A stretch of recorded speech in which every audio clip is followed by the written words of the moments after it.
El día de hoy, o bueno, en realidad creo que fue ayer por la noche, si no mal recuerdo, se dieron a conocer dos renuncias en diferentes circunstancias, pero creo que vale la pena hablar de ambas, probablemente en el mismo video, pero como decía, en circunstancias distintas. La primera es la de la titular de el... perdón, es que estoy cambiando unas cosas. Listo. La titular del CONAPRED, Mónica Maxis, o Maxise, o Machis. En realidad la he oído pronunciar de todas las formas, pero no la he escuchado a ella decir, hola, yo me llamo Mónica, no, X. Entonces, en fin, son bastante torpes para los apellidos, lo siento. Dice, el presidente Andrés Manuel López Obrador afirmó este viernes que aceptaría la renuncia de Mónica Maxis como titular del Consejo Nacional para Prevenir la Discriminación.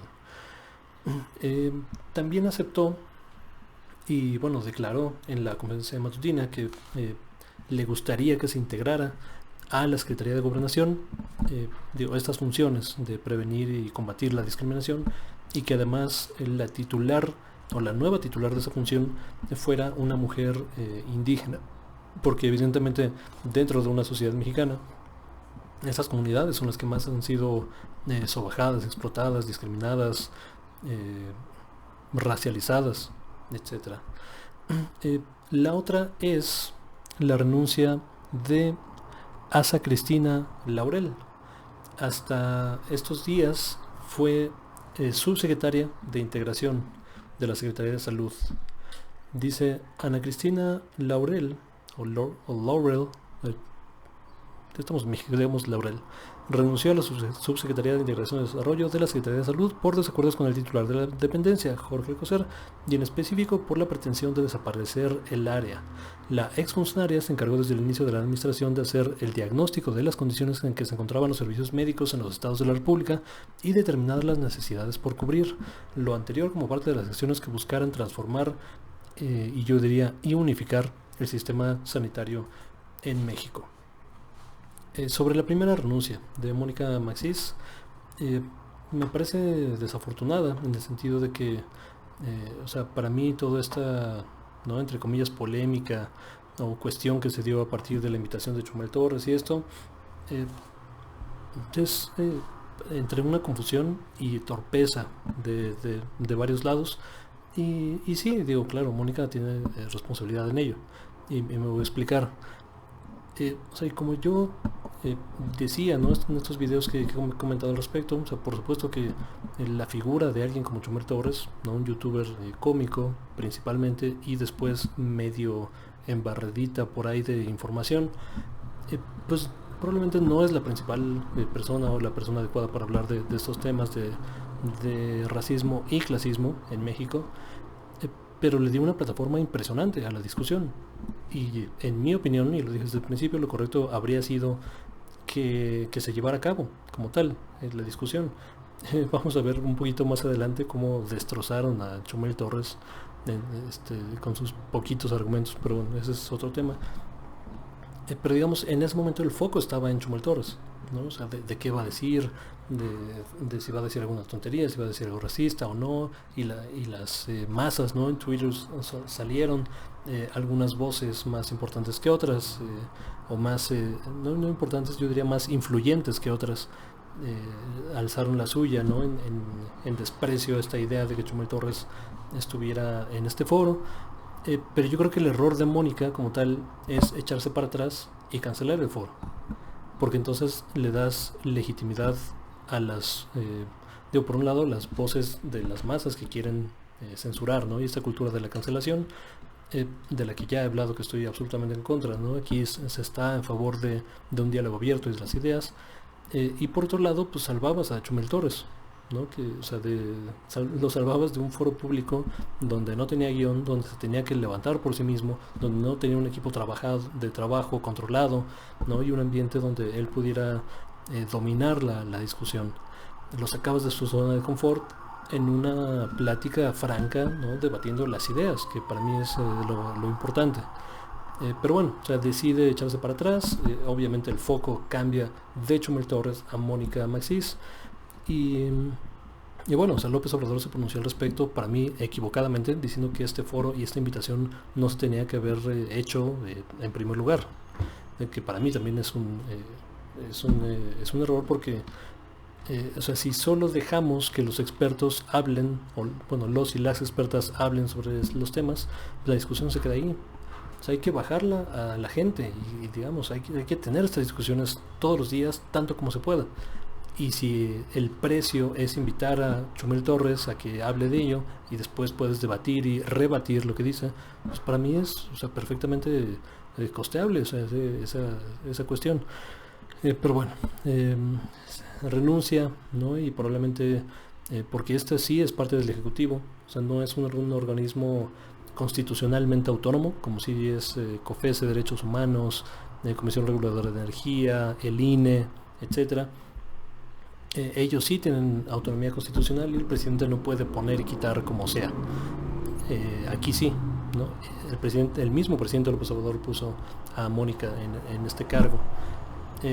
Y bueno, sobre el segundo caso de Asa Cristina Laurel, ella es una extraordinaria experta en temas de salud, lleva pues toda la vida manejando estos temas y más recientemente, y lo habló la nota, ella estaba a cargo de primero el diagnóstico de salud a nivel nacional, o sea, con qué contamos y qué nos falta, y después la estrategia para integrar esos sistemas de salud.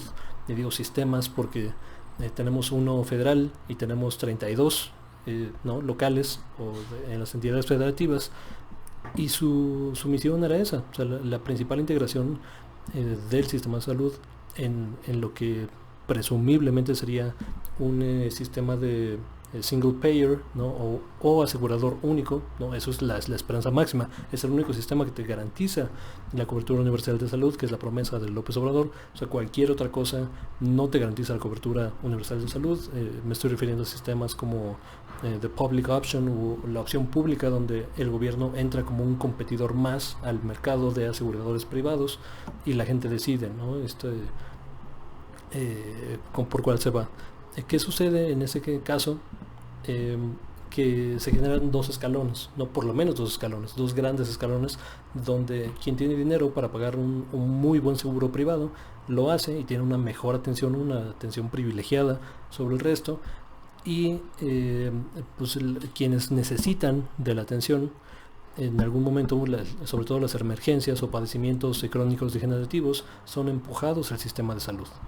Entonces, terminas teniendo un sistema escalonado que solo beneficia a quienes tienen para pagar un excelente servicio, ¿no? Y ellos pues felices porque, o sea, mientras tengan dinero en el bolsillo, se llegan y pagan y son atendidos en el momento. Y vemos lo que está pasando en la pandemia. O sea, incluso los hospitales y aseguradores privados brindando sus servicios al público, ves que está en un sistema escalonado, ¿no? Ves o sea, hospitales como el Juárez de la Ciudad de México, que es un hospital COVID al 100% de la capacidad, siendo rebasado, teniendo que diferir gente a otros hospitales, o sea, trabajando a manchas forzadas, y ves al mismo tiempo hospitales privados al 15% de la capacidad, ¿no? O al 10% de la capacidad. Entonces, ese es el sistema escalonado que digamos que te da cualquier otra cosa que no sea la opción pública. O sea, digo, el single payer system, o el sistema de un único asegurador, donde, o sea, todos contribuimos y todos estamos asegurados por el gobierno, ¿no? El gobierno es quien negocia precios, ¿no? Quien provee salud, etcétera. Y digo, no estoy hablando digamos de sistemas como el cubano, que por cierto el cubano es mucho mejor que el de nosotros y son potencia mundial en servicios de salud, están apoyando a 70 países, si no me recuerdo, en todo el mundo en esta pandemia, y de forma cotidiana e histórica.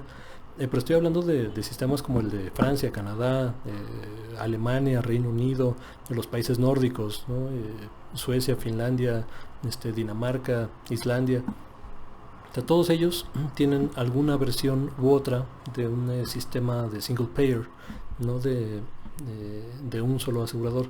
Estados Unidos no lo tiene, o sea, no tiene el mercado abierto, ¿no? Que es el sistema que nosotros estamos copiando, que es de los más caros para el usuario y de los que menos resultados positivos da para la gente.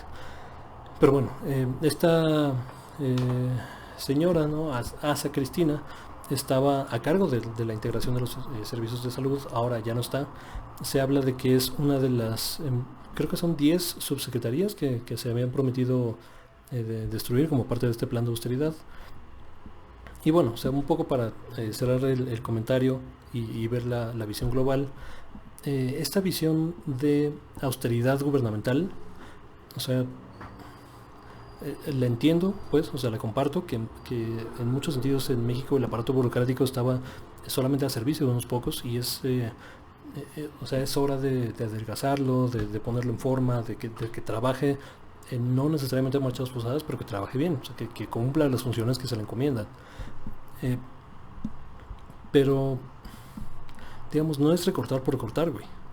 O sea, ¿cuánto dinero te vas a ahorrar, o sea, de forma efectiva si quitas al CONAPRED, que tiene menos de la mitad del presupuesto que el ProBase, por ejemplo, que es una cosa nueva que se creó, que también es otra contradicción, ¿no? Obrador dice, estos gobiernos anteriores creaban para todo y creaban institutos, tal.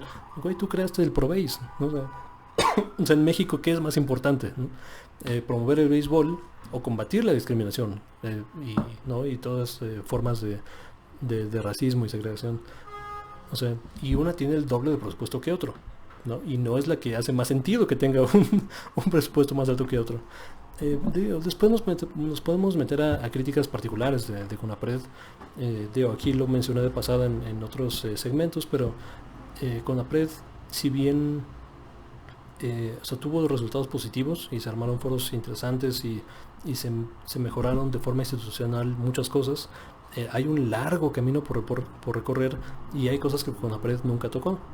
O sea, por ejemplo, aquí se mencionó que solamente 17 entidades federativas tienen una ley en contra de la discriminación como tal, un reglamento, o sea, cuestiones vinculantes, protocolos, sanciones, políticas públicas. Solamente 17 entidades lo tienen, 15 no.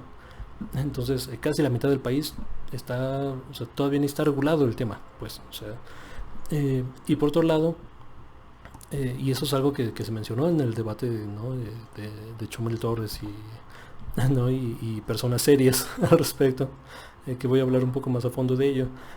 Se mencionó que, por ejemplo, nunca tocó contenidos de televisión, o sea, que el espectro de radiodifusión en México es público, ¿no? El espectro radioeléctrico es público. Entonces, bien, como es público, bien podrías regular tipos de contenidos, cuotas, acción afirmativa y una serie de cuestiones que nunca se tocaron y que eso sí que puede, ¿no? hacer un cambio sustantivo. Pero bueno, en conclusión, a mí me parece una pérdida en los dos sentidos. O sea, las dos personas que renuncian me parecen mujeres capaces, estudiadas y con trabajo, o sea, material en la rama de la cual son expertas y tenían una encomienda. Una se va por un escándalo, ¿no? que para mí no tenía que ser un escándalo, ni siquiera o sea, merecería en cualquier sociedad que hiciera sentido ni la mitad de la atención que tuvo, pero la tuvo, ¿no? Y en el otro, pues parece digamos, una cierta fricción entre Alcocer, ¿no? el titular de salud, y López-Gatell con la subsecretaria Asa Cristina Laurel. Y digo, o sea, esta parte de integración es extremadamente necesaria. Alguien tiene que recoger estas cuestiones, así como la parte de discriminación, alguien tiene que atender de forma seria. O sea, si no va a ser el CONAPRED, pues que no sea el CONAPRED, pero que sea una entidad que tenga dientes y que tenga facultades amplias para desarrollar políticas públicas, para prevenir temas de discriminación y para sancionar cuestiones que vayan contrarias a estos ideales. Bueno, hasta aquí mi comentario. Muchas gracias por ver. Esto ha sido Reporte Crítico.